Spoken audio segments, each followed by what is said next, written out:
Everyone saw the yellow slip flapping on my gate that morning, bright paper against the wooden post, like a warning flag planted on conquered land. But the truth was, this was my ranch, my sweat in the soil, my name on the deed. And yet here I was, standing in my own driveway, staring at a citation that claimed I was in violation of rules I had never agreed to. Rules from a homeowners association I wasn't even a part of. The first time Cynthia Cole showed up, I thought it was some kind of mistake. She marched down the gravel road in pressed khaki pants and a polo shirt so stiff it looked like it had been starched by a drill sergeant. Clipboard hugged to her chest, she spoke with the kind of authority only someone desperate for control could project. "You need to bring your property up to community standards," she told me, her tone coated in fake sweetness that made my stomach turn. I kept hammering the fence post, the sound of steel on wood answering her words. Calmly, without even looking up, I said, "That's interesting, Cynthia, because I'm not in your HOA." 3 seconds of silence. Then her face flushed, her hands trembling just enough to give her away, and she pulled out her phone like it was a weapon. "We'll see about that," she snapped, and she dialed 911. Think about that. A grown woman, the president of Willowbrook Heights HOA, calling the cops because I dared to say I wasn't in her little kingdom. Within minutes, a crowd formed, neighbors drawn like moths to the flame of drama. Some nodded along with her, others hung back in confusion. And then the sheriff's car rolled into my drive, lights flashing across the lake I'd worked years to call my own. Deputy Carl Benson stepped out, looking tired before the conversation even began. Cynthia launched into her performance, painting me as some hostile renegade, a menace to her community regulations. I half expected her to accuse me of smuggling contraband through my fence boards. Benson asked her for evidence of this so-called boundary expansion, and when she stammered about documents in process, I saw the corner of his mouth twitch. He'd seen this kind of neighborhood theater before. The deputy told her flat out, 911 is for emergencies, not power plays. He left her with a warning, but not before I caught the look on her face. It wasn't defeat, it was calculation. As the crowd dispersed, Cynthia leaned closer to me, her voice low, just for me. "Laws around here go through me." It was the kind of sentence that crawls under your skin, not because of the words, but because of the conviction in them. She believed it. The next day, I found the citation. Official-looking letterhead, threats of daily fines, and a case number that meant nothing in any real legal system. My property, outside their jurisdiction, bought fair and square, was suddenly the stage for her campaign of harassment. By noon, she'd called an emergency HOA meeting. The Jack Miller situation, she called it, like I was a virus threatening her perfect world. I thought about ignoring it, but something told me I needed to see the circus for myself. That evening, I stepped into the packed community center. The air buzzed with anticipation, as though half the neighborhood had come to watch a trial instead of a meeting. Cynthia stood at the front like a performer on stage, her projector humming, slides lined up with maps that had been doctored, signatures that had been forged, and a story so carefully constructed it almost sounded real. Slide after slide, she painted me as the outsider who needed to be brought under control, her smile sharp and confident, her voice practiced to perfection. And the crowd, God help them, they believed her. Nods, murmurs of agreement, like she was saving them from a villain. When she finally opened the floor for questions, I rose, calm, steady. "Let's see the county records," I said. Her smile didn't falter, but her eyes did. She said the paperwork was still being processed. Lawyer speak for I'm bluffing. But before I could push further, Emily Reed, quiet, unassuming Emily who lived near the property line, spoke from the back. She'd been filming parts of the presentation, and on one of Cynthia's slides she'd caught something. The maintenance fund, running a deficit. That was the first crack in Cynthia's armor. Suddenly, her obsession with my lake made sense. It wasn't just greed, it was desperation. She wasn't just inflating her real estate listings, she was trying to plug a hole in the HOA's sinking finances with my property. And standing there, listening to the murmurs shift from blind agreement to whispered doubt, I realized something chilling. Cynthia didn't just want control, she needed it. Her empire of bylaws and fines was crumbling, and she would do anything, forge documents, call the cops, twist neighbors into soldiers in her war to keep it standing. I walked out of that meeting with a single thought echoing louder than the crowd's gossip. This wasn't over. Not by a long shot. Because people like Cynthia don't stop when you show them the truth. They stop only when the power they cling to is ripped from their hands. And that's when I knew the real fight had only just begun. Everyone thought the storm had passed after that meeting. But storms don't vanish, they gather in silence, biding their time. The next morning, as I walked out to my gate, I saw it again. Not the yellow slip this time. A brand new letter, folded crisp, tucked into a plastic sleeve, taped dead center where no one could miss it. Updated community amendments. It read in bold at the top. The ink just slightly smudged like it had rolled hot off an inkjet printer in someone's living room. I stood there staring at it, feeling that same pulse of disbelief I'd felt when Cynthia first called 911. She was doubling down. The letter declared, without hesitation, that my ranch was now designated as an included lot under Willowbrook Heights jurisdiction. The arrogance of it was staggering. The font choices were wrong, the margins crooked, and the alignment sloppy. But I knew the truth. Most people wouldn't notice. Most people would only see the words, community rules, and jurisdiction expansion, and think it was law. I sat at my kitchen table, reading line after line of forged policy. Fake board signatures at the bottom, names typed out as though she'd summoned them from thin air. And all I could think was, how far is this woman willing to go? She wasn't just trying to scare me.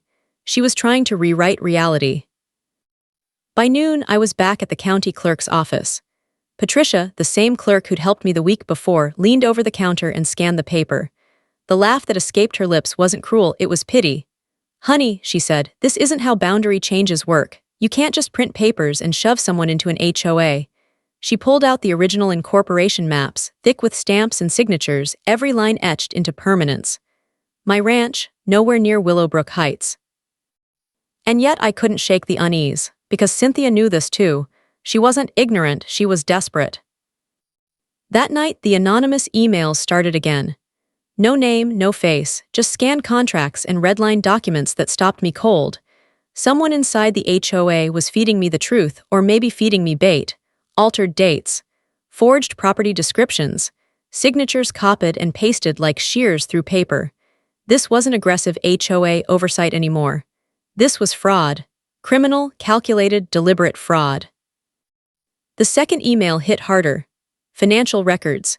Red numbers stacked like bricks, unpaid contractor bills, overdue landscaping costs, even a defaulted loan for an access road. It all pointed to one reality. Cynthia wasn't fighting for control out of pride. She was fighting for survival. If the HOA collapsed, it would collapse on her watch with her name stamped on every piece of rotten bookkeeping. And my lake, my property, was her Hail Mary.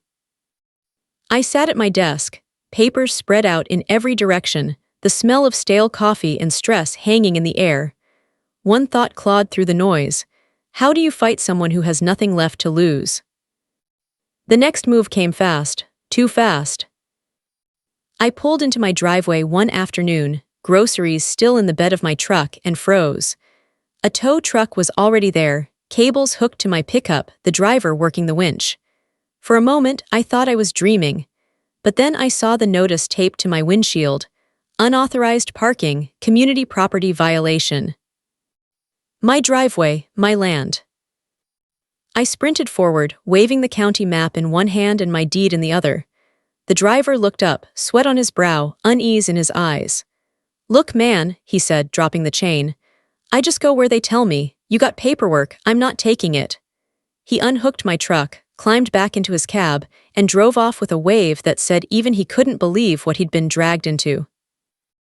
Later, I'd learned Cynthia had called 3 companies before finding one willing to show up. The first 2 had asked too many questions, but she'd found someone reckless enough to try. And that was when I realized this wasn't just harassment, it was escalation. That night, as the lake went black and the cicadas sang through the trees, I walked down toward the dock. And that's when I saw it. A new birdhouse nailed to a pine. small, angled oddly toward my porch. It looked innocent enough until I caught the faintest blink of red inside the opening. A camera, watching me. I didn't touch it, didn't move. Just stood there in the quiet, feeling the truth settle like a weight in my chest. This wasn't about bylaws. It wasn't about the HOA. This was about control, control over me, over my land, over my life. And when Cynthia returned with her clipboard and her backup, dragging neighbors into the theater of her war, Emily Reed's phone caught it all, the arguments, the lies, and the moment Cynthia slipped. Her voice, calm and smug, cut through the evening air. If we turn the lake into an amenity, my listings go up in price. Her greed, on camera. Deputy Benson's pen scraped across his citation pad, his patience drained, his voice like gravel when he warned her. One more false 911 call, and she'd face real charges. But I didn't celebrate, because desperate people don't retreat, they reload. And as I sat on my porch that night, staring at that blinking red light inside the birdhouse, I felt it in my bones. This fight was only getting darker. Everyone thought the birdhouse was just a decoration. Just a piece of wood nailed to a tree, the kind of thing neighbors hang to make a place feel like home. But when you see the faint red blink in the darkness, steady, deliberate, you understand. That wasn't decoration. That was surveillance. I didn't rip it down, I didn't even touch it. Because in fights like this, evidence matters more than rage. And Cynthia's obsession had just crossed a line from harassment to spying. So I stood on my porch that night, pretending to sip coffee, while my phone camera zoomed in on that little blinking eye. Let her think I hadn't noticed. Sometimes silence is a trap stronger than chains. The next morning, the neighborhood buzzed like bees stirred from a hive. Rumors flew faster than the wind. Jack tried to tow his own truck to avoid fines, one woman whispered in the market. No, Cynthia caught him trespassing on community land, another insisted. Lies build momentum when people want to believe them, and Cynthia fed them like firewood. She called another meeting that week, her loyalists packed into the front rows like soldiers awaiting orders. She talked about safety risks and uncooperative property owners, as if I were running some criminal empire from my dock. But the cracks were showing. Tom Harris, once her most eager nodding dog, shifted uncomfortably in his chair. His eyes flicked to me across the room, like a man who'd begun to realize the ground beneath him wasn't solid after all. I stayed quiet through most of it, letting her spin her tale. But when she tried to present another map, this one even more exaggerated, stretching Willowbrook Heights' boundaries like elastic over land that wasn't theirs, I stood. Calm, collected, I laid the certified county map flat on the table. This is the law, I said, my voice steady enough to cut through her microphone. Not whatever you printed last night. The silence that followed was the kind you could lean against. But it wasn't just about maps anymore. The anonymous emails kept coming, each one a dagger pointed at Cynthia's empire. Scanned contracts she'd altered, board signatures that looked suspiciously identical, financial records showing unpaid debts stacked higher than the HOA pool fence. Every document screamed one truth: Willowbrook Heights wasn't fighting for order, it was drowning in debt. That's when I started to see the full picture. My lake wasn't just a prize, it was a lifeline. If Cynthia could brand it as an amenity, she could boost property values, attract buyers, and raise HOA fees to cover the black hole in their finances. She wasn't expanding boundaries.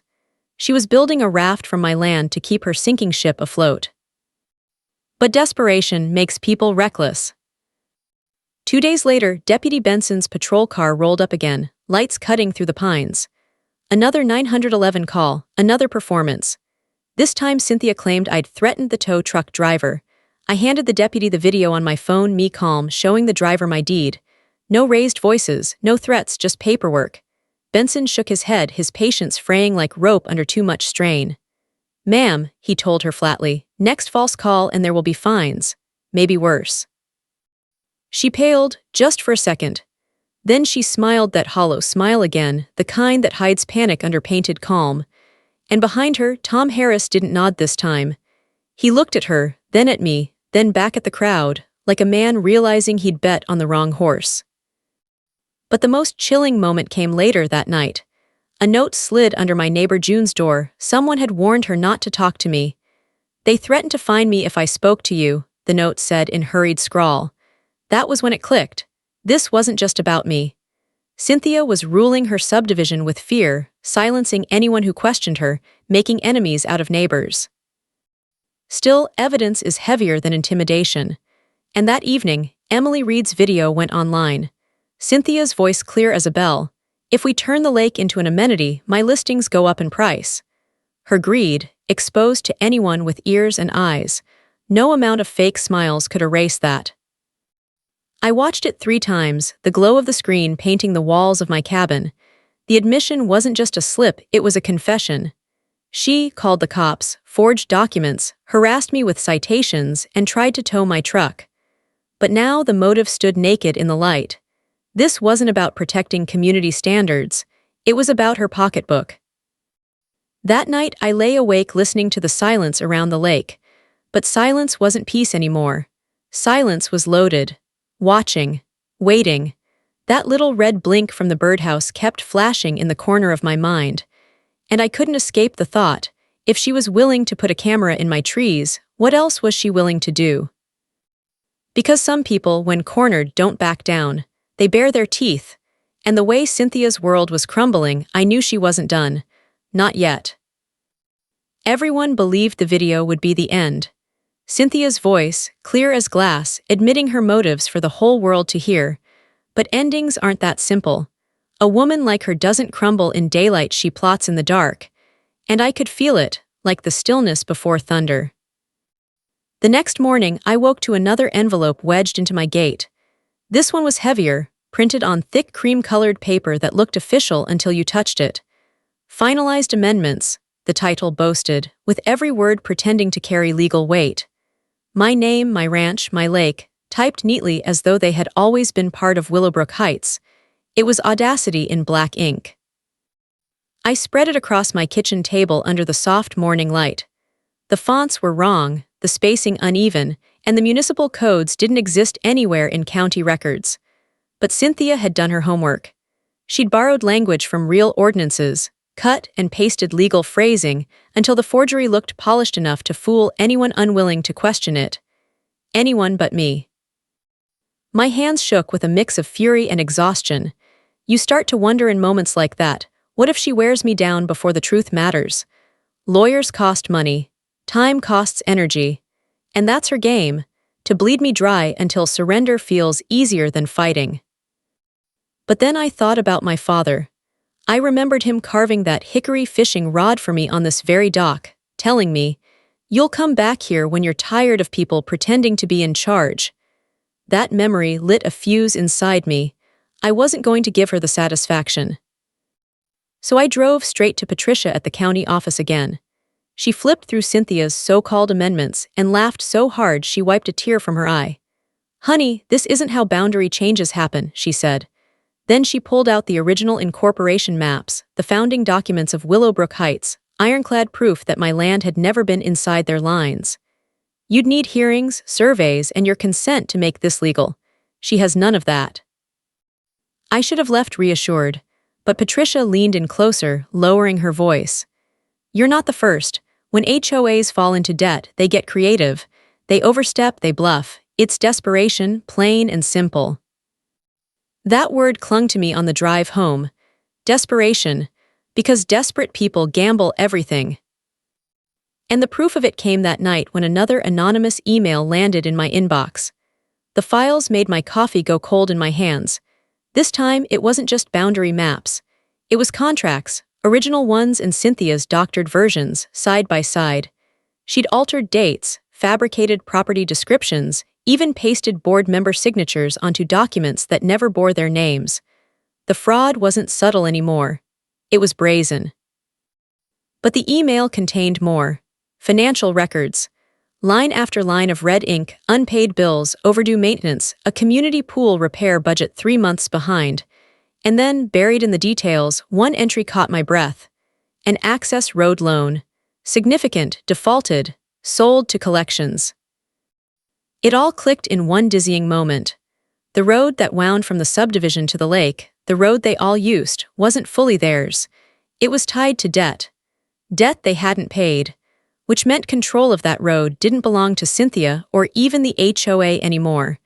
It belonged to whoever held the paper. I stayed awake until dawn, poring over the documents, my lamp burning through the silence. For the first time in weeks, the fear inside me shifted into something else. Not hope, not yet, but leverage. Still, the unease gnawed at me. Who was sending these emails? Emily, Tom, or someone else hiding in Cynthia's shadow? Whoever it was, they wanted me armed with truth. But truth can be a weapon, and weapons can cut both ways. 2 days later, my phone buzzed. Tom Harris. His voice was strained low. I measured the lines myself, he said. Your property isn't where Cynthia claims it is. I don't know what's going on anymore. For a moment, I wanted to trust him. To believe one of her lieutenants had finally broken ranks. But doubt lingers when you've been circled like prey for so long. Was Tom genuinely turning, or was he gathering intelligence for her next move? In neighborhood wars, alliances shift like sand, and trust can be the deadliest trap of all. That afternoon, I came home from errands and nearly lost my breath. A tow truck, again. This time hooked to my truck with chains already tightened, the driver's hands steady on the controls. Another notice taped to my windshield. Unauthorized parking. My driveway, my land, my truck. Rage surged through me, but I swallowed it down. I walked up calmly, deed in hand, map tucked under my arm. The driver read it, glanced at the red seal, and stepped back like he'd touched a live wire. Not worth it, he muttered, unhooking the chains. He left in silence, his taillights shrinking into the dusk. But the message was clear. Cynthia would never stop pushing. And that night, when I walked to the dock, I saw it again. The birdhouse. The tiny red blink watching me. This wasn't about bylaws anymore. It wasn't about fines. It was surveillance. Intimidation. A reminder that no matter where I stood on my own land, she wanted me to feel cornered. I stared at that blink for a long time, listening to the water lap against the posts. And for the first time, I didn't feel fear. I felt resolve. Cynthia thought she was tightening the noose. But she didn't know I'd found the rope around her own neck, the debt she couldn't pay, the lies she couldn't bury. The game had changed. And I wasn't just playing defense anymore. Everyone expected me to break. That was Cynthia's plan all along, drown me in citations, wear me thin with meetings, grind me down until surrender felt easier than truth. But instead of breaking, I started digging. And what I found buried in those records wasn't just leverage, it was a weapon. The access road, that narrow stretch of asphalt winding from Willowbrook Heights to my lake. For years, families had driven it without thinking, hauling fishing poles, coolers, and kayaks like it was their God-given right. But buried deep in the county files, I discovered the truth. The road wasn't paid off. The loan tied to it had defaulted months ago. It had been sold, discarded like scrap, to a collection agency that didn't care who used it, only who paid for it. And now, for the first time in this entire mess, I saw a path forward. If I held that debt, if I controlled the road, Cynthia's entire scheme would collapse before it left the ground. The process wasn't easy. I spent days on the phone, my patience tested by receptionists and hold music, chasing down the right office in a strip mall 3 towns over. Finally, I found her, a debt specialist who looked like she'd been carrying other people's failures on her desk for decades. She pushed her glasses up her nose, scanning the file, clearly surprised. Most folks try to get out of debt, she said. You're the first one who's ever tried to buy it. I told her I didn't like being told I couldn't park on my own land. It was only half the truth, but it made her smile. She walked me through the agreement. If I purchased the debt, I wouldn't just inherit their payments. I'd inherit the rights tied to the road. If they missed another installment, I could restrict access or demand full settlement. A nuclear option sitting right there in legal ink. The paperwork was thick, each page heavier than the last. Bank statements, proof of funds, notarizations, more signatures than when I'd bought the ranch itself. I pressed the pen so hard into the paper it left grooves in the desk beneath. And when it was done, when every signature was sealed and stamped, I sat back and let it sink in. Cynthia had tried to fold my property into her kingdom, and instead I had bought the keys to her gate. But leverage is only powerful if it's hidden until the right moment. So I told no one. Not Tom, not Emily, not even the anonymous teepster feeding me documents. Let Cynthia plan her next show, let her gather her props and rehearse her lines. She thought she knew the battlefield. She didn't realize I had already captured her queen. Meanwhile, the neighborhood was changing. Whispers had turned into doubts. Families who once nodded along at her meetings now lingered by my fence, asking quiet questions. Could they see the county map? Was it true the HOA couldn't touch me? Fear was cracking, replaced by curiosity. And curiosity is dangerous to anyone who rules through lies. But Cynthia wasn't done. She regrouped, called another emergency session, this one promising definitive evidence that my ranch belonged to Willowbrook Heights. Flyers went out, doors were knocked. She wanted an audience. She wanted her trial by spectacle.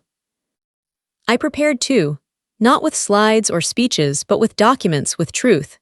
The certified county map, Emily's video of her admission about real estate profits, the stack of financial records the anonymous emails had delivered, showing red ink bleeding across every page of their budget.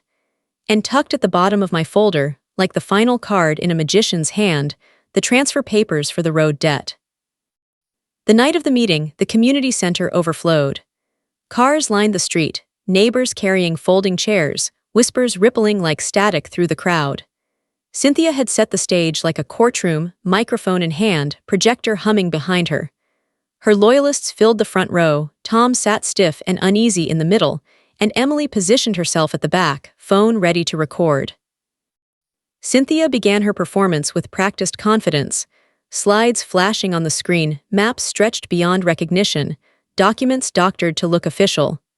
She painted me as greedy, as secretive, as a man trying to hoard what she insisted belonged to everyone. And for a while, the crowd nodded, murmuring, just as they always had. But sometimes the smartest move is patience. I waited, letting her dig her hole deeper with every word, every forged document. And when she finally opened the floor, I stood.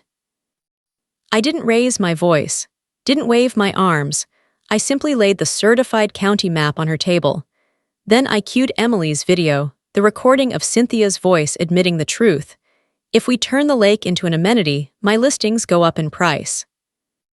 The room went silent. You could hear the air conditioner hum.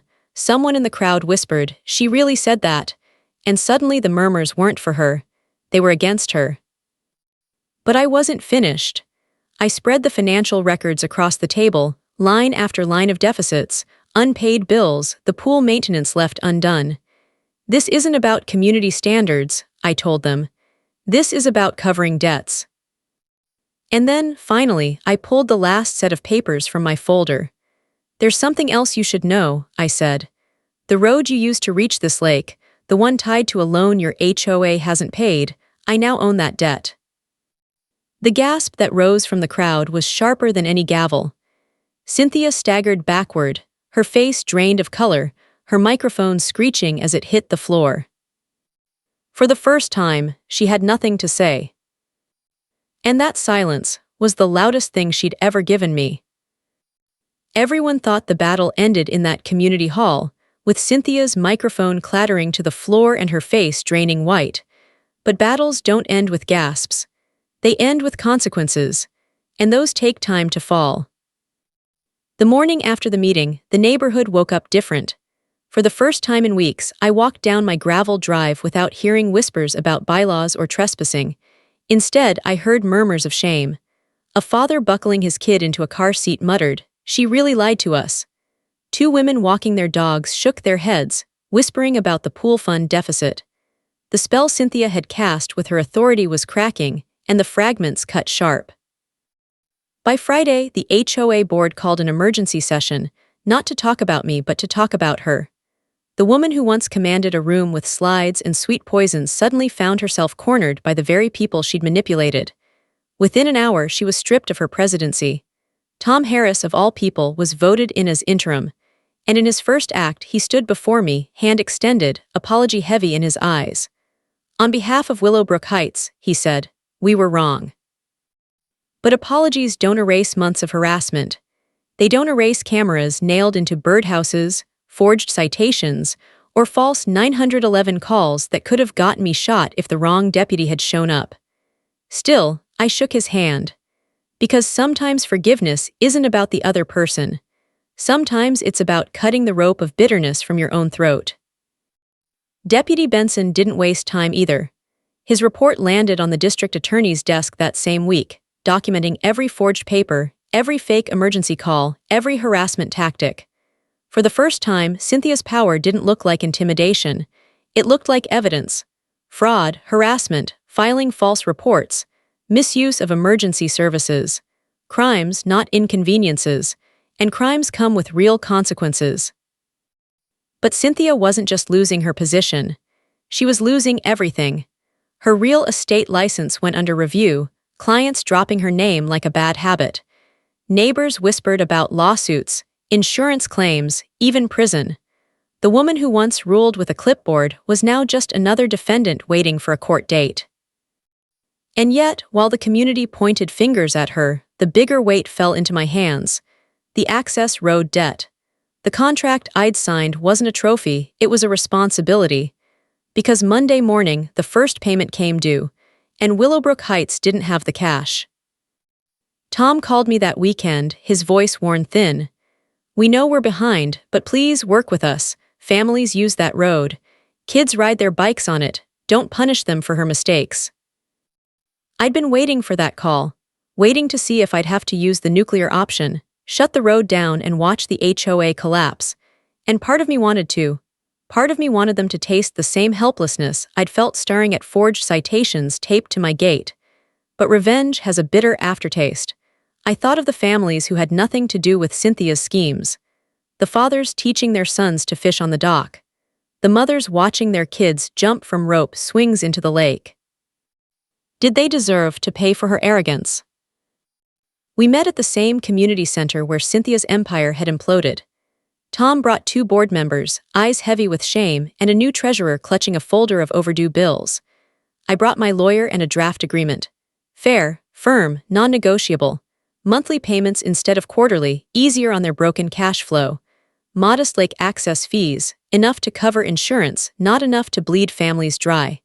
And most important of all, a clause forbidding any future claims over my property. Zero tolerance. One more forged document, one more citation, and the deal would end. They read it in silence. Then Tom signed. His relief was so palpable it almost softened the hardness I'd built inside myself. Almost. When the ink dried, I realized something I hadn't expected. I wasn't just a landowner anymore. I was their creditor. Their reluctant landlord. Every family in Willowbrook Heights now depended on me for the road they used every day. Cynthia had tried to drag me into her HOA. Instead, the HOA had ended up under my terms.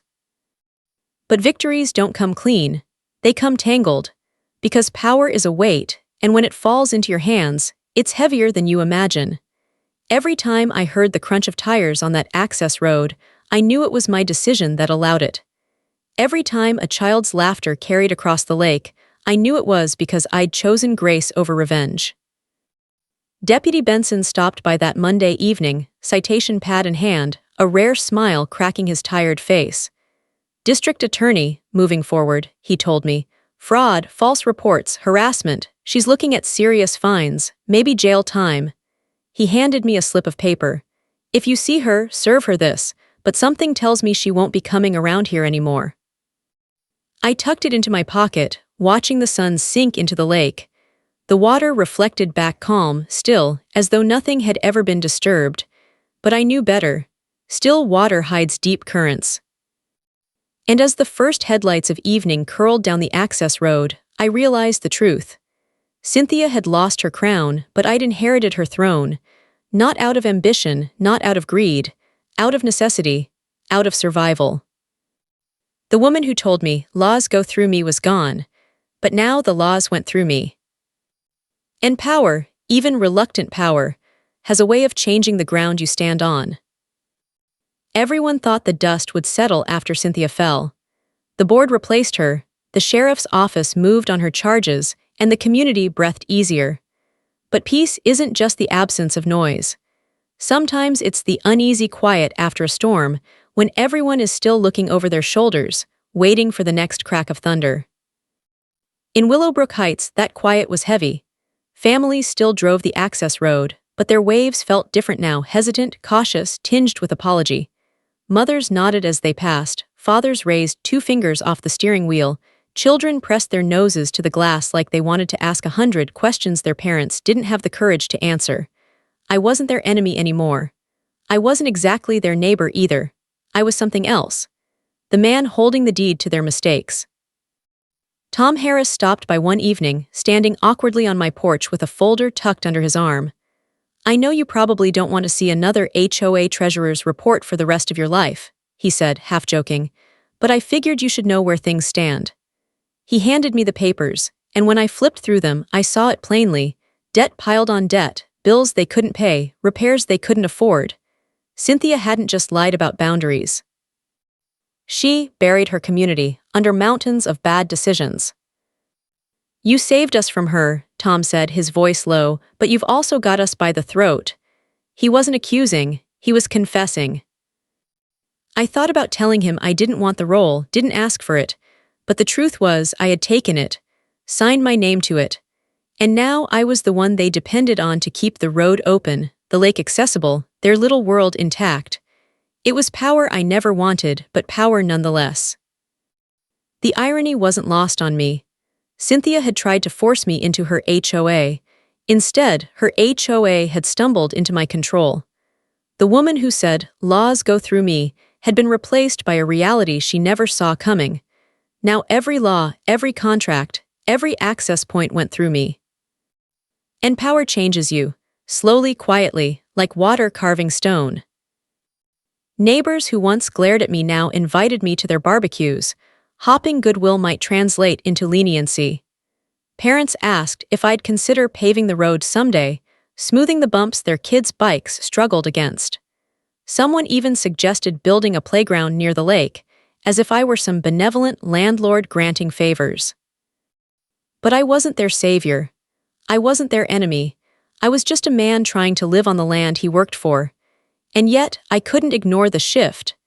They looked at me differently now, not as Jack Miller, neighbor, but as the man who held the pen that decided their access, their freedom, their future. One night, I sat on my dock, listening to the water lap against the posts, and thought about my father. He never wanted power, he wanted peace. "Boundaries only matter if they're built on honesty," he'd said once, his voice carrying over the lake. Cynthia's boundaries had been built on greed, and they'd crumbled. But what about mine? If I wasn't careful, would I become what I fought against? That thought haunted me as much as Cynthia ever did. The district attorney moved fast. Fraud, forgery, harassment, misuse of emergency services. Cynthia's name appeared in the local paper, not as president, not as realtor, but as defendant. Her photo, once polished for brochures, now framed under fluorescent mugshot lighting. People whispered about jail time, about her losing her license for good. Some neighbors said it was justice. Others called it karma. To me, it was just sad. A woman so desperate to hold on to power that she strangled herself with it. But here's the part no one talks about. When a tyrant falls, the vacuum doesn't disappear. Someone has to step in, and in Willowbrook Heights, that someone was me, whether I liked it or not. I drafted agreements, set clear boundaries, enforced fair payments. Not out of revenge, but because structure mattered. Without it, communities rot. With too much of it, they suffocate. Balance is the hardest thing to hold in your hands. Emily Reed filmed some of our new meetings, this time not in secret but openly. She wanted transparency. Wanted the community to see that facts, not fear, now shaped decisions. Watching her videos later, I noticed something strange. The neighbors looked lighter. Less tense. Like people waking from a long, bad dream. But even as the community healed, I wrestled with something darker. The anonymous emails hadn't stopped. They kept coming, dropping files about contracts, finances, even whispers of other HOAs in the county pulling similar stunts. Whoever my shadow ally was, they weren't finished. Were they trying to help me, or were they baiting me into becoming something else? a man who didn't just defend his land but used knowledge and leverage to control others. That night, staring at the blinking cursor of another anonymous email, I asked myself a question that still lingers. Did I win because I fought for my rights? Or did I win because I learned to play Cynthia's game better than she did? The line between dignity and dominance is thin, and I was standing on it. Everyone thought the story had finally ended. Cynthia's name smeared across court dockets, her empire reduced to ash, the neighborhood slowly finding its balance again. But endings aren't neat. They linger, they echo, they demand answers to questions you didn't know you were asking. The first time I saw her after everything, it wasn't in a courtroom or on the evening news. It was in the grocery store, 2 aisles over, her once perfectly pressed hair now dull, her shoulders sagging beneath the weight of disgrace. She saw me, paused, and for a moment I thought she might come over, unleash one last barrage of venom. But she didn't. She turned away, disappearing into the rows of canned goods like a shadow dissolving at dawn. And that was when I realized, some punishments aren't about prison or fines. Sometimes, the worst punishment is living in a world that remembers what you tried to be. Back at the lake, life went on. Children still rode their bikes down the access road, tires humming against the cracks. Fathers still cast fishing lines that sliced the water with gentle arcs. Mothers still spread picnic blankets, watching their kids leap from the dock into summer light. It looked peaceful. But beneath that peace, I could still feel it, the invisible weight of the contract in my desk drawer. The knowledge that every laugh, every ripple on the water was tied in some way to me. And that weight never let go. One night, I walked the shoreline under a sky thick with stars. The dock creaked beneath my boots, the boards my father had laid decades earlier. I could almost hear his voice, steady, calm. Boundaries only matter if they're built on honesty. Those words had carried me through the fire. But now they asked something harder. Could I hold power without letting it hold me? Because the truth is, power doesn't vanish when the villain falls. It shifts. It seeps into whoever steps up next. Cynthia ruled with greed and fear. But what about me? Would my fairness today harden into arrogance tomorrow? Would dignity slip into control when no one was watching? I thought about the anonymous emails, the unseen ally feeding me truths that cut sharper than any weapon. The last one had arrived just a week earlier. This time, it wasn't about Willowbrook Heights. It was about another HOA 2 towns over, pulling the same trick Cynthia had tried: false maps, inflated dues, threats disguised as policies. And suddenly, I understood. This wasn't just my story, it was bigger. This war over boundaries, control, dignity, it was happening everywhere. That night, staring at the email, I felt the fork in the road. I could delete it. Pretend the battle ended at my fence line, or I could answer it. Step into a fight I never asked for, not just for myself, but for others being crushed by the same greed. The lake was still, the stars mirrored in its black glass. I knew what my father would have said. Peace doesn't come from avoiding fights, it comes from choosing the right ones. I closed the laptop, sat in silence, listened to the crickets sing their endless chorus, and for the first time in months, I felt something that wasn't anger or fear or exhaustion. I felt clarity. Cynthia had tried to make me part of her HOA. Instead, she'd made me into something else entirely. Not just a landowner, not just a reluctant landlord, but a man who understood the cost of dignity, the price of standing your ground when the world tells you to fold. And maybe, just maybe, that was the point all along. Because in the end, it wasn't about bylaws or debt, or even the blinking red light in the birdhouse. It was about remembering that control only works if you hand it over. That dignity is refusing to. That survival is holding on when every force tells you to let go. As the night deepened, I cast my father's old hickory rod into the water. The line hummed against the stars, vanishing into the darkness. And for the first time since the war began, I didn't feel hunted. I didn't feel cornered. I felt free. Every HOA has a story on HOA headaches. You'll hear the ones they tried to bury. Subscribe today.